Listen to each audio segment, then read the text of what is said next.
இப்போ அந்த ரிசர்வ் வங்கி வந்து நகைக்கடன்களுக்கு வந்து புதிய விதிகளை வந்து வச்சுருக்கு. அது 9 கட்டுப்பாடுகள் விதிகளை வந்து வகுத்து இருக்குது. இந்த விதிகள் வந்து வரக்கூடிய, அதாவது இப்போ வந்து சட்டமன்ற தேர்தல் அடுத்த ஆண்டு வரப்போகுது.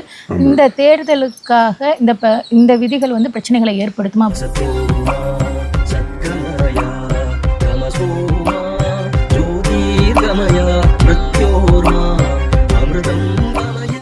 முதல்ல வந்து ஆர்பிஐ கொண்டு வந்திருக்க விதி என்னன்னா, அந்த கடனுக்கு வந்து 75% மட்டும்தான் நகைகளுக்கு வந்து வழங்கணும் அப்படின்னு சொல்லியிருக்கிறாங்க.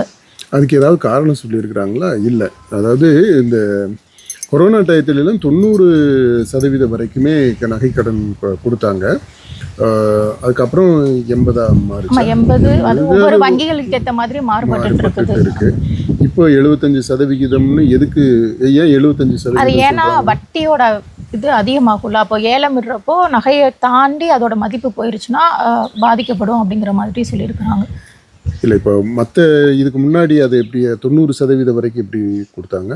அதான் அந்த கொரோனா காலத்து டைமில் வந்து கொடுத்தாங்க. அதை வாங்கினவங்களாம் பாதிக்கப்பட்டிருக்காங்க. அதிக நகைகள் வந்து ஏலம் போயிருக்குது அந்த டைமில் அப்படிங்கிறதையும் குறிப்பிட்டிருக்கிறாங்க. மீட்க முடியாமல் போனதுனால ஏலம் போகக்கூடிய ஒரு சூழ்நிலை ஏற்பட்டிருக்கு. ஏலம் போகும்போது வங்கிகளுக்கு வட்டி கம்மியாக அதனால பண்ணுறாங்க. வட்டி கொஞ்சம் கம்மியாக போயிருச்சுன்னா தான் என்ன உங்களுக்கு, இவனுக்கு நகையே போகுது, நகையை அடவு வச்சவங்களுக்கு முழுசாக நகையே பறி போயிடுது. வட்டி கட்ட முடியாமல் தானே நகை பறி போகுது. அப்புறம் அந்த வட்டியில் கொஞ்சம் கம்மியாகிடுது அப்படின்றதுக்காக இந்த மாதிரி ஒரு ரூலை கொண்டு வந்துருக்கிறது. அதாவது என்னென்னா, இந்த இது அரசு கொண்டு வரக்கூடிய இந்த மாதிரியான ஒழுங்கு நடவடிக்கைகள் எல்லாமே மக்களுடைய பார்வையிலிருந்து இல்லை. இது வங்கிக்கு வருமானம் குறையுது, இழப்பு கிடையாது, குறைவே கிடையாதுப்பா.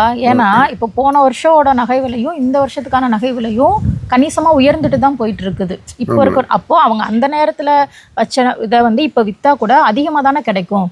ஆமா, அப்புறம் எப்படி அது காரணமா சொல்றதுக்கு தேவையே இல்லையே. அப்போ 75% ஏன் கொடுக்கணும், குறைச்சு கொடுக்கணும்ன்ற தேவையே இல்லை. அதாவது ஒரு முன்னெச்சரிக்கை நடவடிக்கையா ஒரு எக்ஸ்ட்ரீம் இதில் வரும்போது அவங்களுக்கு எந்த பாதிப்பும் வந்துடக்கூடாது அப்படின்றதுக்காக இந்த நடவடிக்கை எடுத்திருக்கிறாங்க. இது மக்களுடைய பார்வையிலிருந்து மக்களுடைய நலனுக்கான ஒரு விதிமுறை இல்லை. இது கண்டிப்பாக வங்கியினுடைய நலனுக்கான விதிமுறை. இது மக்கள் கண்டிப்பாக இதற்கு எதிர்ப்பை தெரிவிச்சுக்கிட்டு தான் இருக்காங்க. அவங்க மனசை கஷ்டப்படுத்தக்கூடிய ஒரு விதிமுறை தான் இது. நம்ம ஒரு 50,000 ரூபா கிடைக்கும்னு போவாங்க, ஆனால் 40,000 ரூபா தான் கிடைக்குது. அப்படிங்கிறப்போ அவங்க தேவையை பூர்த்தி செய்ய முடியாத ஒரு சூழ்நிலை தானே இருக்கும். ஆமா, இந்த 50,000 கிடைக்கும்ட்டு ஏன் போறாங்க? அதான் விதிமுறையை 75% சொல்லிட்டாங்கன்னா முன்னாடி இருந்ததுக்கு இப்போதான் அந்த எதிர்பார்ப்புகள்லாம் மாறிடுது. அது மனசு கஷ்டத்தை தரக்கூடியது. அதாவது ஏழைப்பாளைங்க, இந்த நடுத்தர வர்க்கம், இவங்க எல்லாருமே கஷ்டத்துக்கு மேலே கஷ்டமாக தான் அனுபவிக்கிறது மாதிரி இருக்குது. ஏதோ ஒரு கஷ்டமான ஒரு சூழ்நிலையில் ஒரு அவசர தேவைக்காக தான் நகை அடகு வைக்கிறதுக்கு போகிறாங்க. அப்படி போகும்போது இந்த அரசு வங்கிகளுடைய நலன் அப்படின்னு பார்த்துக்கிட்டு மக்களுக்கு ஒரு ஒரு ஆதரவான ஒரு நிலைப்பாடை எடுக்கலான்னு தான் நினைக்கிறேன். வங்கிகளில் நலனுக்கு அப்படின்னு சொல்லும்போது அங்கே வங்கியில் வேலை செய்கிறவங்க அவங்களுக்கு இந்த கஷ்டமே தெரியாது. எனக்கு தெரிஞ்சு பார்த்தீங்கன்னா அங்கே அவ்வளவு சம்பளம் கொடுக்குறாங்க. இந்த ஆஃபீஸ் அசிஸ்டண்ட் ஓஏவாக இருக்கிறாங்களே, அந்த ஓஏ முதற்கொண்டு அங்கே வேலை செய்யக்கூடிய யாருமே நகையை அடவு வச்சு அவங்க வீட்டில் ஏதாவது ஒரு விஷயத்தை சமாளிக்கணும் அப்படின்ற தேவை இல்லை. அதனால் அவங்களுக்கெல்லாம் இந்த கஷ்ட நஷ்டமே புரியாது. மக்களுக்கு கீழே இருக்கக்கூடிய மக்கள், அடித்தட்டு மக்கள், நடுத்தர வர்க்கத்து மக்கள், அவங்களுடைய பிரச்சனையாக இருக்குது இது. இந்த பிரச்சனை கண்டிப்பாக அவங்களுக்கு மனசில் வருத்தத்தை ஏற்படுத்தி இருக்குது, கஷ்டத்தை அதிகமாக்கி இருக்குது அப்படின்ற அளவில் இது உண்மை. அடுத்து வந்து பார்த்திங்கன்னா, அந்த நகை வந்து என்னோடது தான் அப்படிங்கிற ஆதாரத்தை வந்து சமர்ப்பிக்கணும். அதுக்கான நகை வாங்கினக்கான ரசீது, அப்படி இல்லைனா எழுத்துப்பூர்வமான ஆதாரம், அந்த மாதிரி எதையாச்சும் ஒன்று வந்து சான்று சமர்ப்பிக்கணும் அப்படின்னு சொல்லியிருக்கிறாங்க. இந்த அரசு கொண்டு வரக்கூடிய இந்த விதிமுறைகள் எல்லாம் பாருங்கள், இந்த வக்ஃபு சட்ட திருத்தத்துலேயுமே நம்ம பார்க்குறோம். அதுலேயுமே வந்து இதுக்கான ஆதாரம் வேணும், அது வேணும், இது வேணும், மூலப்பத்திரம் வேணும், என்னென்னவோ சொல்லிக்கிட்டு இருக்கிறானுங்க. அது ஒரு பெரிய கான்ட்ரவர்ஷியல் விஷயமாக ஓடிக்கிட்டு இருக்குது. இப்போ இந்த நகை கடனை பற்றி பேசினாலுமே இந்த ஆர்பிஐ சொல்லியிருக்கிறது, எங்கே இருந்து இந்த பரம்பரையாக நகையை கொடுக்குறாங்க? பாட்டி அவங்க பேத்திக்கு கொடுக்குறது, அம்மா மகளுக்கு கொடுக்குது, இல்லை அம்மா வந்து மருமகளுக்கு கொடுக்குது. அப்படியே அப்படியே பாரம்பரியமாக வந்துக்கிட்டே இருக்குது இந்த நகை எல்லாமே. அப்படி வர்ற நகைகளுக்கு ஆதாரம் வேணும்னா எங்கே போய் ஆதாரத்தை கொடுக்க முடியும்? அடுத்து அது ஒன்று இருக்குது. அதாவது பரம்பரையாக வழி வழி வரக்கூடிய குடும்ப நகை, அந்த நகைக்கு ஆதாரம் எங்கேருந்து கொடுக்க முடியும் அப்படின்றது ஒரு கேள்வி. ரெண்டாவது, இப்போ பல வருஷங்களுக்கு முன்னால் நான் வாங்கியிருப்பேன். கொஞ்சம் வசதியாக இருக்கும்போது எங்கள் வீட்டில் ஒரு நகையை வாங்கியிருக்கிறோம். அந்த நகைக்கான பில்லை எங்கே வச்சுக்கிட்டு இருக்க முடியும்? 10 வருஷம் 20 வருஷம் வச்சுக்கிட்டு இருக்க முடியுமா? இதெல்லாம் அதாவது நடைமுறைக்கு உகந்ததான்றது யோசிக்கிறதே கிடையாது. இவங்க இந்த சட்டங்கிட்டலாம் கொண்டு வர்றவங்க எல்லாமே அந்த எலீட் மைண்ட் செட்டோட தான் வேலை செய்கிறான். சாதாரண வீட்டில் இருக்கிறவங்க அது எங்கே போய் பத்திரப்படுத்தி வச்சுக்கிட்டு இருக்க முடியும்? வாடகை வீட்டில் இருக்கிறவங்க ஒவ்வொரு வருஷத்துக்கு ஒரு தடவை வீடு மாறி மாறி போய்கிட்டு இருக்கான். அப்படி போய்கிட்டு இருக்கும்போது எப்படி இதெல்லாம் எதிர்பார்க்க முடியும்? அதில் இது ஒரு மடத்தனமான ஒரு திமிர்த்தனமான ஒரு விதிமுறை. இதுக்காக ஆதாரத்தெல்லாம் கொடுக்கணுன்ற அவசியம் கிடையாது. இதெல்லாம் எல்லாமே திருடிட்டா வர்றான். இல்லை, அதுவுமே என்ன சொல்கிறாங்கன்னா, இந்த திருட்டு நகைகளை வந்து விற்கிறத ஒழிக்கிறதுக்காக தான் இந்த மாதிரி ஒரு விதி அப்படிங்கிறாங்க. நிறைய பேர் திருடு போனதை உருக்கி வந்து வித்துடுறாங்கல்ல. இல்லை, திருட்டு போனதை வந்து உருக்கி விற்கிறான் அப்படின்னா அந்த அளவுக்கு அதெல்லாம் கண்டுபிடிக்க முடியாதாம்மா? திருடணும் ஃபஸ்ட்டு, அது திருடிட்டு அதை ஒரு இடத்துல போய் உருக்கிட்டு அது உருக்கின பிற்பாடு பேங்க்குக்கு கொண்டு வந்து வைக்கிறான். 3 இடம் மாறி வருது. 3 இடத்துலையும் இவங்க போலீஸ்காரங்க யாருமே இருக்க மாட்டாங்களாம்மா? அப்படி என்ன லட்சத்தினால அப்போ காவல்துறை இருக்குது? என்ன லட்சணத்தில் இன்வெஸ்டிகேஷன் பண்ணுறாங்க? என்ன லட்சத்தில் இந்த அரசாங்கம் நடக்குது? அப்போ அதில் இந்த மாதிரியான சில்லண்டி காரணங்கள் எல்லாத்தையும் சொல்லிக்கிட்டு சில்லற விஷயங்களுக்காக போயிட்டு 99 விழுக்காடு மக்களை பாதிக்கக்கூடாது. 99 இல்லை, 99.9 விழுக்காடு மக்களை பாதிக்கக்கூடிய மாதிரியான விதிமுறைகள்லாம் கொண்டு வர்றது அதான் திமிர்த்தனமான செயல். மக்களை ரொம்பவும் அலட்சியமாக பார்க்கக்கூடிய ஒரு பார்வை இது. அடுத்து பார்த்தீங்கன்னா, அந்த நகைக்கான தூய்மை சான்றிதழ் வந்து இருக்கணும்னு சொல்லியிருக்கிறாங்க. அந்த வங்கிகள் வந்து இவங்களுக்கு கொடுக்கணும், அந்த சான்றிதழ் இருந்தால் தான் நகையை வைக்க முடியும் அப்படிங்கிற ஒரு கண்டிஷன் போட்டிருக்கிறாங்க. ஆமாம், இது வந்து இப்போ ஓகேன்னு சொல்லலாம். அது தூய்மையான நகையா இல்லையா அப்படின்றத இவங்க பார்த்து சொல்கிறது. ஆனால் இப்போ இவங்க சொல்கிற அந்த சர்டிஃபிகேட்டு சரிதானா அப்படின்றதையும் வங்கியிலிருந்து கொடுக்கறது அவங்க இந்த இது அதை உரசி பார்த்து இதை சொல்கிறாங்க.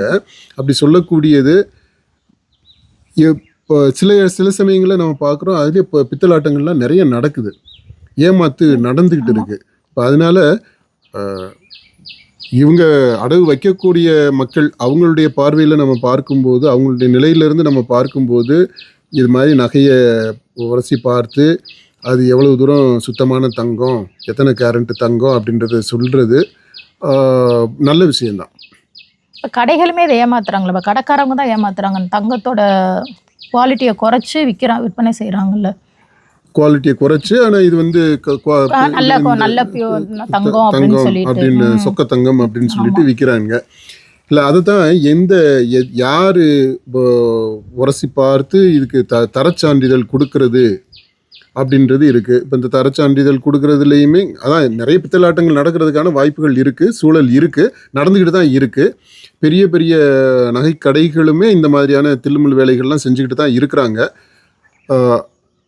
ஆனால் ஒரு சட்டம், ஒரு வழிமுறை அப்படின்னு பார்த்தோம் அப்படின்னா அது என்ன மாதிரியான நகை நம்ம அடகு வைக்கக்கூடிய நகையினுடைய தரம் என்ன அப்படின்றது தெரிஞ்சுக்கிட்டு வைக்கிறது ஒரு பாதுகாப்பான செயல் தான்.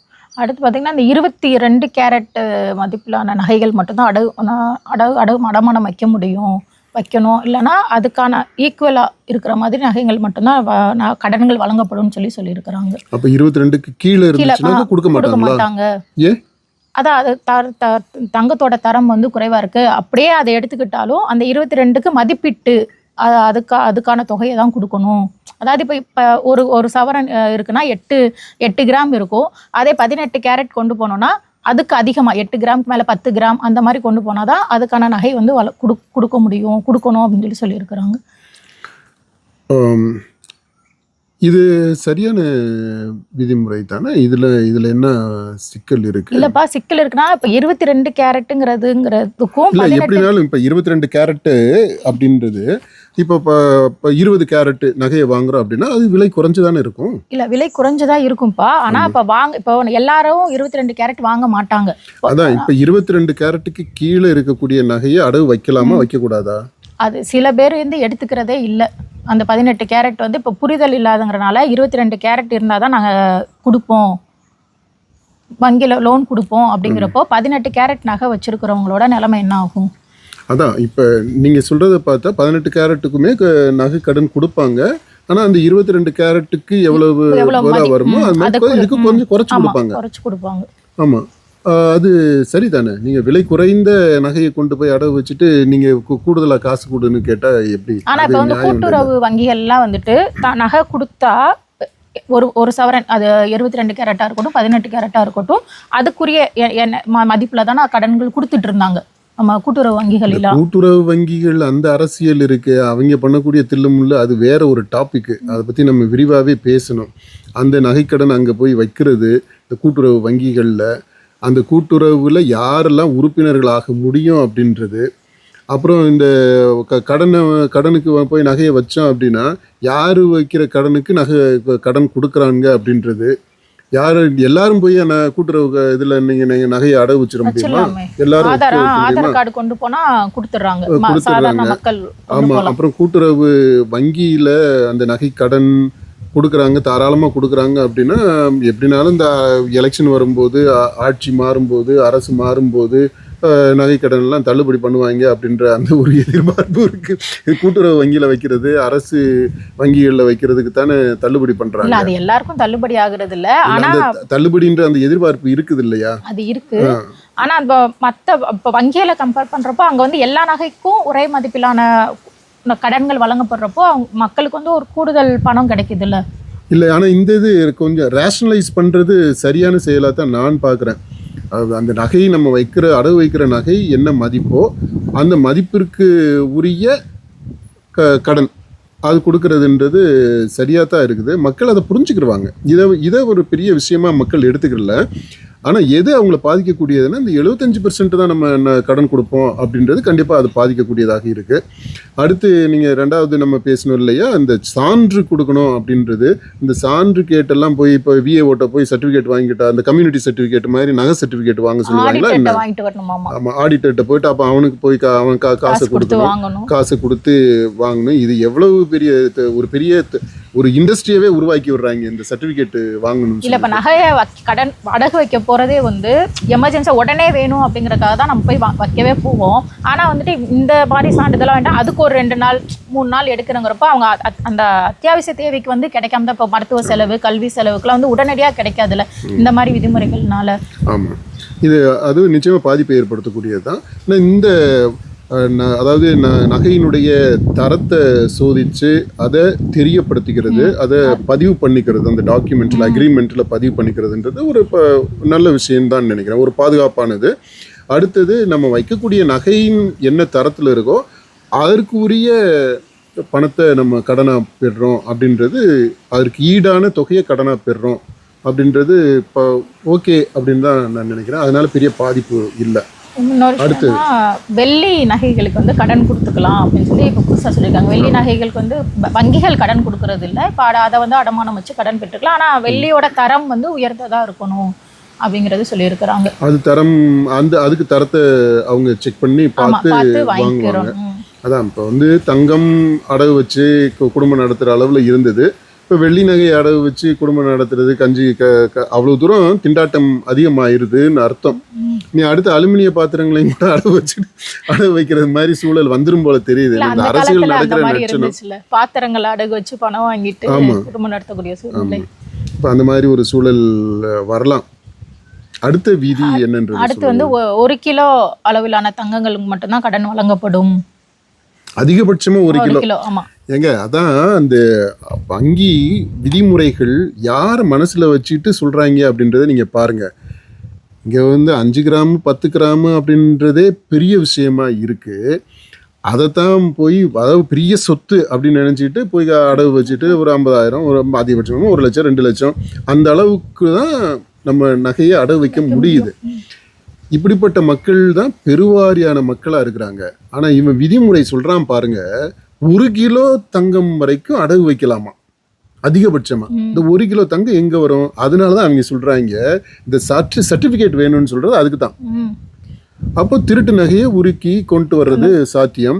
அந்த வெளிநாட்டில இருந்து கடத்தல் தங்கம் கொண்டு வர்றது, பிஸ்கட் எல்லாம் கடத்திட்டு வர்றாங்கன்னு சொல்றாங்கல்ல, அந்த மாதிரி கடத்தல்ல வர்றது, கப்பல்ல கடத்திட்டு வர்றது, விமானங்கள்ல கடத்திட்டு வர்றது, இந்த மாதிரி கடத்தல்ல வரக்கூடிய தங்கங்கள், திருட்டுல வரக்கூடிய தங்கங்கள், கருப்பு பணத்தை அதுவும் தங்கமா மாற்றி பதுக்கி வச்சிருக்கிறாங்க இல்லையா, அது இந்த தேர்தல் செலவுகளுக்கு அந்த மாதிரி விஷயங்களுக்கு அந்த ஏரியாக்களில் இருக்கக்கூடியவங்க. இப்போ நான் ஒருத்தர் எம்எல்ஏ தேர்தலில் நிற்க போகிறாரு அப்படின்னா அவர் அந்த கட்சிக்கு சில கோடிகள் பணம் கொடுக்கணும், அப்புறம் தேர்தல் செலவுகள் இருக்குது, அந்த மாதிரியெல்லாம் வருது இல்லையா.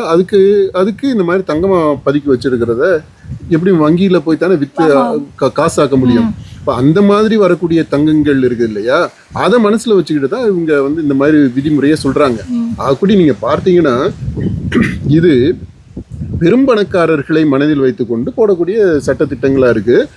இந்த அப்ராணி ஜனங்களை, சாதாரண குடிமக்கள் இருக்கிறாங்க இல்லையா, அவங்கள பாதிக்கக்கூடிய சட்டமாக தான் இந்த நடைமுறைகள் எல்லாமே இருக்குது. இப்போ அடுத்து பார்த்தீங்கன்னா இந்த நகைக்கான பணத்தை முழுமையாக செலுத்தினாதான் மறு அடகு வைக்க முடியும் அப்படின்னு சொல்லி ஒரு விதி சொல்லியிருக்காங்க. ஆமாம், இது ரொம்ப மோசமான விதிங்க. இப்போ இந்த 9 விதிகளில் வழிகாட்டு இப்போ நெறிகள் காட்டியிருக்கிறாங்க இல்லையா, அதில் ரொம்ப எல்லா மக்களையுமே பாதிக்கக்கூடியது இந்த விதி. அது ஏற்கனவே இல்லாததுனால தான் நான் போய் அடவே வைக்கிறேன். அடவு வச்சுட்டு அது வட்டி கட்ட முடியல நம்மளால், அதுலேயே திக்குமுக்காடி போய் இருக்கோம். அது வட்டி கட்ட முடியல அப்படின்ற அதுக்கு தடுமாறி கட்டிக்கிட்டு வர்றோம். இப்போ அடுத்த ஒரு செலவு வரும்போது அதை நகை முங்கிராமல் இருக்கணுன்ற காப்பாற்றணுன்ற அவசரம் இருக்குது. அப்புறம் இன்னும் கொஞ்சம் ஏதாவது தேவை இருக்குது அப்படின்னா இந்த இருக்கிற நகையை எல்லாத்தையும் அடவு வச்சாச்சு, நீ அடுத்து என்னத்தை போய் வச்சு அந்த அவசர செலவுகளுக்கு பண்ண முடியும். அப்போ மறு அடவு வைக்கிறதுக்கு நம்ம போகிறோம். ஏன்னா இப்போ தங்கத்தினுடைய விலையெல்லாம் கொஞ்சம் ஏறிக்கிட்டு வர்றது அப்படின்னால அவசர செலவுக்கு கொஞ்சம் காசு கிடைக்கும் அப்படின்ற ஒன்று எதிர்பார்ப்பில் இருக்கிற அந்த சாதாரண மக்கள், நடுத்தர மக்கள் இப்போ என்ன ஆகி போயிடுச்சு அப்படின்னா, இந்த முழுசாக நான் முதலையும் வட்டியையும் கட்டிட்டு நகையை மீட்டு அப்புறம் திரும்ப மறு அடவு வைக்கணும் அப்படின்னா அந்த முதலுக்கு எங்கே போய் ஏற்பாடு பண்ணுறது? வட்டிக்கு தான் வாங்கிக்கிறோம். எதை அடவு வச்சு நம்ம வாங்க முடியும்? வட்டிக்கு வாங்குறதுனாலுமே கந்து வட்டிக்கு போனால் தான் இந்த மாதிரி டாக்குமெண்ட் இல்லாமல் கொடுப்பாங்க. அப்படி இல்லாட்டினா இன்னொரு வீட்டு அடகு வச்சு, இப்போ இந்த நகையை மீட்கிறதுக்காக நான் வீட்டை அடகு வச்சு அந்த காசை வாங்கி அதுக்கப்புறம் இந்த நகைக்கு அந்த கடனுக்கான முழு தொகையை செலுத்தி அதுக்கப்புறம் அதை மீட்டு அதுக்கப்புறம் அதிலிருந்து திரும்ப மறு அடவு வச்சு அதை வாங்கி அப்புறம் நான் இங்கே அடவு வச்ச வீட்டை மீட்டு என்னங்கடா விளையாட்டு பண்ணுறாங்க. இந்த ஏழை எளிய மக்களோட வாழ்க்கையில் விளையாடுறது தான் இவங்களுடைய அந்த அரசியலாகவே போயிடுச்சு. அது என்ன காரணம் அப்படின்னா, இவங்க யாருக்குமே இந்த கஷ்டம்னா என்னன்னே தெரியல. இந்த சட்டம் போடுறவனும் சரி, அந்த சட்டம் போட்டு அதை நடைமுறைப்படுத்தக்கூடிய அந்த வங்கிகளில் வேலை செய்யக்கூடியவங்களும் சரி, யாருக்குமே இந்த அனுபவம் கிடையாது. அதனால் இந்த நடுத்தர வர்க்கத்து மக்களை கூட அந்த அளவுக்கு கூட அவங்கள புரிஞ்சுக்கிறதுக்கான பின்னணியே இவங்கள்ட்ட இல்லை. இதெல்லாமே மக்களை கழுத்தை சங்க பிடிச்சி நெரிக்கிறது மாதிரியான சட்டங்கள், விதிமுறைகள். அடுத்து பார்த்தீங்கன்னா, இப்போ நகைக்கான பணத்தை செலுத்திட்டோம் அப்படின்னா 7 நாட்களுக்குள்ள வங்கிகள் அவர்களுக்கான நகையை ஒப்படைச்சிடணும். அப்படி இல்லைன்னா வங்கிகள் அவங்களுக்கு அபராதம் செலுத்தணும் அப்படின்னு சொல்லிட்டு ஒரு விதி கொண்டு வந்திருக்கிறாங்க. ஆமாம், இது மேலோட்டமாக பார்க்கும்போது நல்ல விதி மாதிரி தான் இருக்குது. ஏன்னா இப்போ நிறைய வங்கிகளில் பார்த்தீங்கன்னா இழுத்து அடிச்சுட்டு போயிடுறாங்க, கொடுக்குறதே இல்லை, பணத்தை வாங்கிட்டு பணமும் போச்சு நகையும் போச்சு அப்படின்றது மாதிரி தான் ஆகி போயிடுது. அதுக்கப்புறம் என்ன ஆகுதுன்னு நகையை வாங்கி வச்சுட்டு இப்போ 2 வருஷம் 3 வருஷத்துக்கு மேலே ஆகி போயிடுது அப்படின்னா மீட்க முடியாமல் வட்டியை கட்டிக்கிட்டே வர்றோம். அப்படின்னா நகையவே மாற்றிடுறாங்க. அது பெரிய பெரிய வங்கிகளில், அரசு வங்கிகள்லேயே கூட அது மாதிரி மிஸ்பிளேஸ்மெண்ட்டு நடந்துடுது, மிஸ்டேக்ஸு நடந்துடுது. இப்போ அப்படியெல்லாம் நடந்துக்கிட்டு இருக்கக்கூடிய சூழ்நிலையில் இதை ஸ்ட்ரிக்டாக இம்ப்ளிமெண்ட் பண்ண முடியும் அப்படின்னா நல்ல விஷயம் தான். அது ஏன் 7 நாள் வரைக்கும் கொடுக்குறாங்க? அதான் எங்க இருக்குதுன்னு தெரிய போகுது, லாக்கர்ல வச்சிருப்பாங்க. அது எடுத்து கொடுக்கறதுக்கு மணிக்கணக்கில் 7 மணி நேரம் அப்படின்னு சொன்னாங்கன்னா அதுல ஒரு அர்த்தம் இருக்கு. 7 நாட்கள் வரைக்கும் டைம் கொடுக்கறதுன்னா என்ன, மாறி போன நகையை எடுத்து கொண்டு வந்து செக் பண்ணி பார்த்து கொடுக்கறதா? இதுதான் தெரியும். எல்லாத்தையும் அட்டவணைப்படுத்தி அழகா சேஃப்டியா போட்டு வச்சிருக்க போறாங்க. அதை பார்த்து எடுத்து கொடுக்கறதுல பெரிய இது இல்லை. ஆனால் இந்த 7 நாட்கள்ன்றது அதில் ஏதோ சந்தேகத்தை ஏற்படுத்தக்கூடிய விதத்தில் இந்த மக்களை நேரடியாக பாதிக்கக்கூடிய இந்த விஷயம் பற்றி தெளிவாக நம்ம விவாதிச்சிட்டோம். இந்த விவகாரம் வரக்கூடிய சட்டமன்ற தேர்தலில் பாதிப்பை ஏற்படுத்துமா? கண்டிப்பாக இது மக்களை பாதிக்கக்கூடிய விஷயமாக இருக்குது அப்படின்றதுல சந்தேகமே கிடையாது. ஏன்னா இந்த நிதி அமைச்சர்கிட்ட இவங்க கேட்குறாங்க, இந்த மாதிரி புதிய விதிமுறைகள் இப்போ வந்திருக்கு, அதுக்கு என்ன காரணம் அப்படின்னு கேட்கும்போது அவங்க என்ன சொல்கிறாங்கன்னா, வங்கிகளுடைய நலனுக்காக தான் இந்த விதிமுறைகளை அமுல்படுத்தி இருக்கிறோம் அப்படின்றாங்க. அதுவே உங்களுக்கு ஒரு செய்தியை சொல்லுது. இது மக்களுடைய நலனுக்கான விதிமுறைகள் கிடையாது, வங்கிகளை காப்பாற்றுவதற்கான விதிமுறைகள். அவங்களுடைய வருமானத்தை அதிகப்படுத்துறதுக்கு அல்லது வருமானம் குறையாமல் பாதுகாத்துக்கிறதுக்கு அல்லது நஷ்டத்தில் போயிடாமல் தடுக்கிறதுக்கு அதற்கான விதிமுறைகளாகத்தான் இருக்குது. மக்களை மையப்படுத்திய விதிமுறைகள் இல்லை. இந்த அரசு நம்ம பார்க்குறோம், வளர்ச்சி டெவலப்மெண்ட் அப்படின்றதுக்கு முக்கியத்துவம் கொடுக்குது. அதுக்கு நம்ம எதிர்ப்பாக இல்லை, கண்டிப்பாக எதிர்ப்பாக இல்லை. நாடு வளரணும், தொழில் முன்னேற்றம் வேணும், எல்லாமே சரி, வளர்ச்சி அப்படின்றது சரி. ஆனால் அந்த வளர்ச்சி மக்களினுடைய நலனை, அதாவது பொதுவாக பொதுமக்கள் இருக்கிறாங்க இல்லையா, நாட்டு மக்கள், பெருவாரியான மக்கள், 90 விழுக்காடு மக்கள், அந்த மக்களினுடைய நலனுக்கு எதிரானதாக இருக்கக்கூடாது. வளர்ச்சி ஒட்டுமொத்த வளர்ச்சியாக இருக்கணும், ஒருங்கிணைந்த வளர்ச்சியாக இருக்கணும், இன்க்ளூசிவாக இருக்கணும், அனைத்து தரப்பு மக்களையும் இணைந்து செல்லக்கூடியதாக இருக்கணும். ஆனால் இப்போ இருக்கக்கூடிய இந்த வளர்ச்சி என்ன ஆகுது அப்படின்னா, தொழில் அதிபர்களையும் பெரும் முதலாளிகளையும் பெரு நிறுவனங்களையும் வளர்க்கக்கூடியதாக அமைஞ்சிருக்குது.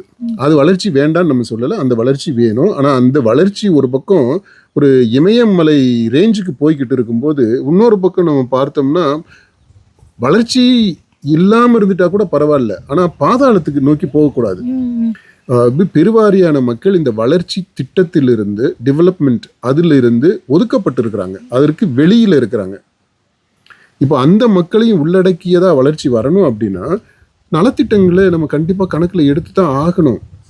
ஏழை எளிய மக்கள், கீழ் நடுத்தர மக்கள், நடுத்தர மக்கள், உயர் நடுத்தர மக்கள், அந்த பணக்காரர்கள் வரிசையில் கீழ் நடுத்தரத்துக்கு கொஞ்சம் மேலே இருக்கக்கூடிய பணக்காரர்கள், அது வரைக்குமான மக்கள், அவங்க எல்லாரையுமே வளர்ச்சிக்குள்ள உள்ளடக்கலை. இப்போ நடக்கிற வளர்ச்சி அந்த மேலே இருக்கிறாங்க பார்த்தீங்களா, ஒரு 10 விழுக்காடு, அவங்களுடைய வளர்ச்சி அபரிமிதமாக இருக்குது. மற்றவர்களுடைய வளர்ச்சி, நடுவில் இருக்கக்கூடியவங்களுடைய வளர்ச்சி கொஞ்சம் ஓகேயா இருக்குது. அடுத்து கீழ்நிலையில் இருக்கிறவங்களுக்கு வளர்ச்சியே இல்லாமல் இருக்குது. இப்போ இந்த மாதிரி 3 அடுக்காக இருக்கும்போது தான் நமக்கு பிரச்சனையே வருது. அதுதான் நம்முடைய மனசை உறுத்தக்கூடியதாக இருக்குது.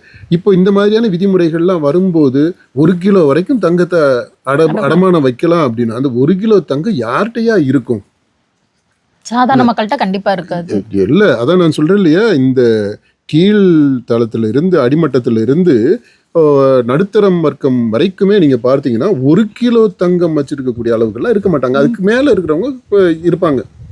அல்லது இந்த மாதிரி பாரம்பரியா வந்த நகைகள், இவங்க இந்த கூட்டு குடும்பமா இருக்கிறாங்க இல்லையா, அவங்கள்ட்ட அந்த மாதிரி நகைகள் இருக்கலாம். அப்படி கூட்டு குடும்பமா இருக்கிறவங்கலாம் ரொம்ப கம்மி தான். இப்போ ரொம்ப அருகி போயிடுச்சு. ரொம்ப கொஞ்சம் பேர் தான் அந்த மாதிரியான கூட்டு குடும்ப இதில் இருக்கிறாங்க. ஆக இப்படிப்பட்ட ஒரு வளர்ச்சியை முன்னிறுத்தக்கூடிய அரசு, அது இந்த ஏழை எளிய மக்கள், அந்த வளர்ச்சிக்கு உள்ள ஒருங்கிணைக்கப்படாத, உள்ள கொண்டு வரப்படாத மக்கள், அவங்களுக்கான நலத்திட்டங்கள், வெல்ஃபேர் ஸ்கீம்ஸ், அதுவுமே இந்த வளர்ச்சியினுடைய ஒரு அங்கம் அப்படின்றத அதை நடைமுறைப்படுத்தினா சரியாக இருக்கும்னு நினைக்கிறேன். அப்போ தான் ஒரு நீதி இருக்கும், ஜஸ்டிஸ் இருக்கும். அந்த டெவலப்மெண்ட்டுமே ஒரு நல்ல வளர்ச்சி, ஹெல்த்தி டெவலப்மெண்ட்டாக இருக்கும். அப்படி இல்லாட்டினா இப்போ எல்லாம் ஸ்கியூடு, அதாவது கோணல் மாநில கோக்குமாக்கான வளர்ச்சியாக தான் இருக்குது. வளர்ச்சி இருக்குது. இந்தியாவினுடைய வளர்ச்சி அப்படின்னு எடுத்துக்கிட்டோம்னா அது கோக்குமாக்கான வளர்ச்சி. அதாவது ஒரு பக்கம் ரொம்ப பணக்காரவங்க இருக்கிறாங்க, டாப் மோஸ்ட் அப்படின்னு பார்த்தீங்கன்னா ரிச்சஸ்ட் பீப்புள், அவங்களுடைய எண்ணிக்கை உலக அளவில் பார்த்தீங்கன்னா இந்தியாவிலிருந்து கொஞ்சம் அதிகமாக இருக்குது. கீழே பார்த்தீங்கன்னா இந்த மாதிரி ஏழை அதாவது விளிம்பு நிலையில் இருக்கக்கூடிய மக்கள், அந்த பிலோ பாவர்ட்டி லைன், அந்த எண்ணிக்கை பார்த்தீங்கன்னா அதுவும் கணிசமாகவே இருக்குது. அதுவும் குறையணும்ல. அது இல்லாமலே இருந்து இந்த பக்கம் ஒரு வளர்ச்சி வருது அப்படின்னா அதை பாராட்டலாம். ஆனால் இப்போதைக்கு இருக்கக்கூடிய அந்த வளர்ச்சி பெரும் முதலாளிகளுக்கான வளர்ச்சியாகத்தான் இருக்குது. ஆக இந்த இது என்ன ஆகும் அப்படின்னா, தேர்தலை பொறுத்த மட்டும் இந்த இப்போ வங்கிக்கு வந்துடுவான். வங்கியினுடைய விதிமுறைகள், அந்த வங்கி விதிமுறைகள் நடைமுறைப்படுத்தப்படுவது, இப்போ வங்கிகள் எல்லாமே ஸ்ட்ரிக்டாக தான் நடைமுறைப்படுத்த ஆரம்பிச்சிட்டாங்க. இதனால் மக்கள் அந்த பாதிப்பை உணர்ந்துக்கிட்டு இருக்கிறாங்க. ஆத்திர அவசரத்துக்கு உடனே செய்ய முடியலை அப்படின்றது தெரியுது. கஷ்டம் அதிகமாகிருக்கு. இது யதார்த்தம். இப்போது வரப்போகிற தேர்தலில் இன்னொரு இப்போ 10 மாதத்துக்கு அப்புறம் வர்ற ஏப்ரல் மாதம் மே மாதத்துக்குள்ளே தேர்தல் வரும். அப்படி வரும்போது இந்த நகைக்கடன் விஷயம் தாக்கத்தை ஏற்படுத்துமா அப்படின்னா, இப்போ இந்த ஒரு விஷயத்தை மட்டும் தனித்து எடுத்துக்கிட்டோம் அப்படின்னா அந்த 10 மாதத்துல இதனுடைய தாக்கம் அப்படியே குறைஞ்சிடும். மக்கள் பழகிடுவாங்க இந்த விதிக்கு. எப்படி இந்த கேஸை பற்றி நம்ம ஒரு வீடியோ போட்டோம், அந்த டயத்தில் பார்த்தீங்கன்னா எல்லாருமே பரபரப்பாக பேசிகிட்டு இருந்தாங்க. இப்போ மக்கள் அதை சரி என்ன பண்ண, நம்ம தலைவிதி அவ்வளோதான், இதை மாற்ற முடியாது அப்படின்னு சொல்லிட்டு கேஸுக்கு ஒரு 200 300 எக்ஸ்ட்ரா கொடுத்துட்டு தானே இருக்கிறாங்க, வாங்கிக்கிட்டு இருக்கிறோம் இல்லையா. இப்போ அந்த கோபம் வந்து தணிஞ்சிருச்சு இப்போ. ஆனால் அந்த கோபம் இருக்கு, தணிஞ்சிருக்கு, நீர் பூத்த நெருப்பு மாதிரி இருக்கு. இப்போ அது கூட இந்த நகைக்கடன் வந்து சேர்ந்துருக்கு. இப்போ இது இந்த நகைக்கடன் விஷயமும் கொஞ்ச நாளில் ஆறிடும். ஆனால் அந்த கனல் உள்ளே இருக்கும். இப்போ ஏற்கனவே இருக்கக்கூடிய அந்த கனலோட இது கொஞ்சம் சேரும்போது இன்னும் கொஞ்சம் அந்த இது அதிகமாகும், அந்த வெப்பம் அதிகமாகும். இப்படி அடுத்தடுத்து நடக்க போகிற நிகழ்வுகள் அது எல்லாமே மக்களுடைய இந்த வேதனையையும் கோபத்தையும் அதிகரிக்கக்கூடியதாக தொடர்ந்து நிகழ்ந்தால் அது தேர்தலில் எதிரொலிக்கும். அப்படி எதிரொலிக்கும் போது அது எந்த மத்திய அரசுக்கு எதிராக போகுமா, மாநில அரசுக்கு எதிராக போகுமா அப்படின்றது, எப்படிப்பட்ட நேரட்டிவ்ஸ் எல்லாம் இந்த ஊடகங்கள் வழியாக இந்த அரசுகள் செட் பண்ண போகிறாங்க, இந்த கட்சிகள் எப்படி அவங்களுடைய பொசிஷனிங் எப்படி இருக்க போகுது இந்த தேர்தலில் அப்படின்றத பொறுத்து இது மத்திய அரசுக்கு எதிரான வாக்குகளாக போகலாம், அல்லது மாநில அரசுக்கு எதிரான வாக்குகளாக கூட போகலாம். அல்ல ஆளுங்கட்சிக்கு எதிரான ஒரு தீர்ப்பாக இருக்கும், ஆளுங்கட்சிகளுக்கு எதிரான தீர்ப்பாக இருக்கும். இப்போ ஆர்பிஐ சொன்னதுல வந்து தங்க நகைகளுக்கு கடன் வழங்கப்படும் அப்படின்னு சொல்லியிருக்கிறாங்க. ஆனா அந்த தங்க நாணயங்கள் இல்ல தங்க கட்டிகளுக்கு வந்து கடன்கள் வந்து வழங்கப்படுறது இல்லை. ஆக்சுவலா இந்த கட்டிகள் இல்ல காயின் வாங்குறது எதுக்குன்னா, கொஞ்சம் கொஞ்சமா நம்ம கிட்ட இருக்கிற காசை வந்து சேமிச்சு அது காயினா வாங்கி வச்சுப்போம். அது மட்டும் இல்லாம இந்த செய்குலி சேதாரம் மிச்சமாகும் அப்படிங்கறதுக்காக வாங்குறதுதான். ஆனா அதுக்கு வந்து நகை கடன்கள் வழங்கப்படுறது இல்லை. முதல்ல நீங்க இந்த நகை தங்கத்தை காயினா வாங்குறது, தங்க காசா வாங்குறத பத்தி சொல்லும் போதே கட்டின்றீங்களே, அப்ப நீங்க எவ்வளவு தங்க கட்டிகள் சேர்த்து வச்சிருக்கீங்க? சரி, இல்ல இந்த தங்க காசுகளாக அந்த தங்க காசை பத்தி நம்ம பேசும்போது நீங்க சொன்னது மாதிரி சாதாரண கீழ் நடுத்தரத்து குடும்பங்களில் சேர்ந்தவங்களே கூட அப்பப்போ காசு வரும்போது அது கொஞ்சம் சேர்த்து ஒரு இன்வெஸ்ட்மெண்ட்டாக இந்த சேதாரம் செய்கூலி இதெல்லாம் தவிர்க்கிறதுக்காக காயினாக வாங்கி வச்சுக்கிறாங்க. அதை பல பேரும் இந்த பொருளாதார நிபுணர்கள்லாம் அதை பரவலாக பேசுகிறாங்க, அதை ஆதரித்து பேசுகிறாங்க, அது மாதிரி செய்கிறத என்கரேஜ் பண்ணுறாங்க. இப்போ அதை நம்பிட்டு நம்ம வாங்கிட்டோம் அப்படின்னா இப்போ ஆத்திர அவசரத்துக்கு அந்த தங்க காசுகளை அடகு வைக்க முடியாமல் போயிடுது அப்படின்னா அது ஏன், அதுக்கு என்ன காரணம்னு தெரியல. ஏன் தங்க காசுல என்ன பிரச்சனை வந்துடுது, அதே மாதிரி அவங்க செக் பண்ணிக்கலாம், தரத்தை செக் பண்ணிக்கலாம், எல்லாத்தையுமே செக் பண்ணிட்டு அது என்ன எவ்வளவு ஒர்த்தோ அதுக்குரிய விதத்தில் கடனை கொடுக்க வேண்டியது தானே. இப்போ இந்த காசை அவசரத்துக்கு எனக்கு வேணும் அப்படின்னா நான் போய் இப்போ நகையாக மாற்றணும். அப்போ நகையாக மாற்றிட்டு அல்லது நகைக்கடைக்காரங்கள்ட்ட போயிட்டு இதை கொடுத்து நகையாக மாற்றணும். அந்த மாதிரி ஸ்கீம்ஸ் எல்லாமே கூட வச்சுருக்குறாங்க. மாற்றிட்டு அதுக்கப்புறம் நகையை கொண்டு வந்து இங்கே பேங்க்கில் கொடுத்து அப்புறம் அந்த காசை வாங்கிட்டு அதுக்கப்புறம் நான் போய் தங்க காசு வாங்குறது.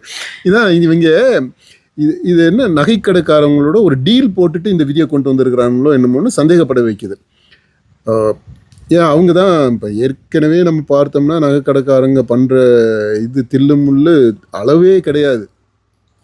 பயங்கரமான விளம்பரம் பண்ணுறாங்க. செய்கூலி இல்லை, சேதாரம் இல்லை, குறைச்ச சேதாரம் இங்கே தான், குறைச்ச செய்கூலி அப்படின்றாங்க. எதுவுமே இல்லாமல் நாங்கள் பண்ணுறோம் அப்படின்றாங்க. டிஸ்கவுண்ட்டு வேற இதில் எக்ஸ்ட்ராவாக கொடுக்குறோம் அப்படின்றாங்க. இந்த மாதிரி இது எப்படி இதெல்லாம் இந்த மாதிரி விஷயங்களை இந்த ஆர்பிஐ வந்து நெறிப்படுத்தாதா? இதை விற்கும்போது இந்த நகைக்கடைக்காரங்க விற்கும்போது ஒரு குறிப்பிட்ட அதுக்கு ஒரு அளவை நிர்ணயிக்க முடியாதா?